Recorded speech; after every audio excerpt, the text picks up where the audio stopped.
নমঃ শিবায়। একটা ভীষণ প্রাসঙ্গিক প্রশ্ন নিয়ে আজকের এই ভিডিওটা করা।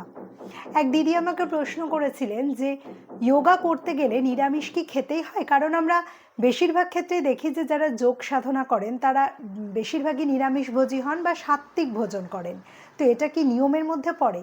বলি এরকম কোনো রিজিড ধারণা যে যোগ করতে গেলে নিরামিষ খেতে হবে এরকম কোনো ব্যাপার নেই। তবে যে কোনো জিনিস যদি আমরা এলাবোরেটলি জানতে চাই তবে তার ফিলোসফিটা জানা খুব দরকার। তো পতঞ্জলির যে যোগসূত্র সেখানে যে অষ্টাঙ্গ মার্গের কথা বলা হয়েছে, ইয়ম, নিয়ম, আসন, প্রাণায়াম, প্রত্যাহার, ধ্যান, ধারণা, সমাধি। তো এই নিয়মগুলোর মধ্যে যে ইয়ম বা ইয়ামা এর মধ্যে পড়ছে অহিংসার একটা কনসেপ্ট। এই অহিংসার কনসেপ্টে বলা হয়েছে যে যে কোনো প্রাণীকে শারীরিক বা মানসিক কোনো দিক থেকে আঘাত করা উচিত নয়। তো যখন আমরা আমিষ ভোজন করব তখন অটোমেটিক্যালি এই হিংসার কনসেপ্টটা চলে আসে। তো সেই জন্য বেশিরভাগই যারা যোগ সাধনা করেন তারা কিন্তু নিরামিষভোজী হন বা সাত্ত্বিক ভোজন করতেই পছন্দ করেন। এবার আসি দ্বিতীয় কারণের কথায়। দেখুন, যোগ শুধুমাত্র আসন বা প্রাণায়ামের মধ্যে কিন্তু লিমিটেড নয়। যোগ আসলে ওয়ে অফ লাইফ। যারা খুব ডিপ লেভেলে যোগ সাধনা করেন তাদের কাছে যোগ মানে একটা মেডিটেটিভ ওয়ে অফ লাইফ। আর মেডিটেশনের ক্ষেত্রে কিন্তু শান্ত মন, শান্ত নার্ভাস সিস্টেম ভীষণভাবে জরুরি। এবার আয়ুর্বেদ বলুন বা যোগ, এই দুটো ক্ষেত্রেই খাবারকে কখনোই খাবার হিসেবে শুধুমাত্র দেখা হয়নি। খাবারকে এখানে শরীরের নারিশমেন্টের সঙ্গে সঙ্গে আমাদের মনেরও নারিশমেন্টের সঙ্গে যুক্ত করা হয়েছে। তো কখনোই আয়ুর্বেদ কার্বোহাইড্রেট, প্রোটিন, ফ্যাট এই হিসেবে খাবারকে ফেলেনি। খাবারকে সবসময় সাত্ত্বিক, রাজসিক, তামসিক এই ক্যাটাগরিতে ভাগ করা হয়েছে। মাংস, ডিম বা যে কোনো আমিষ জাতীয় খাবার তামসিক, রাজসিক এই দুটো ক্যাটাগরির মধ্যে পড়ে। যে কোনো তামসিক খাবার হজম করতে একটু হেভি হয়, তার সঙ্গে আপনার শরীরে ল্যাথার্জি নিয়ে আসে।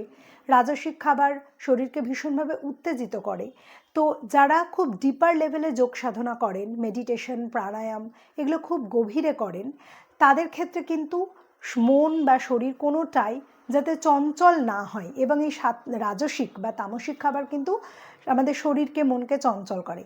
সেই জন্য তারা সাত্ত্বিক ভোজনের দিকেই বেশি কনসেন্ট্রেট করতেন।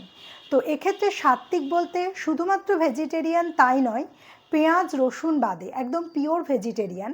এবং এক্ষেত্রেও যদি আমরা পিওর ভেজিটেরিয়ান খাবারও খুব তেল মশলা এ সমস্ত দিয়ে রান্না করি তবে কিন্তু ওটা আদৌ আর সাত্ত্বিক থাকে না, ওটা রাজসিক হয়ে যায়।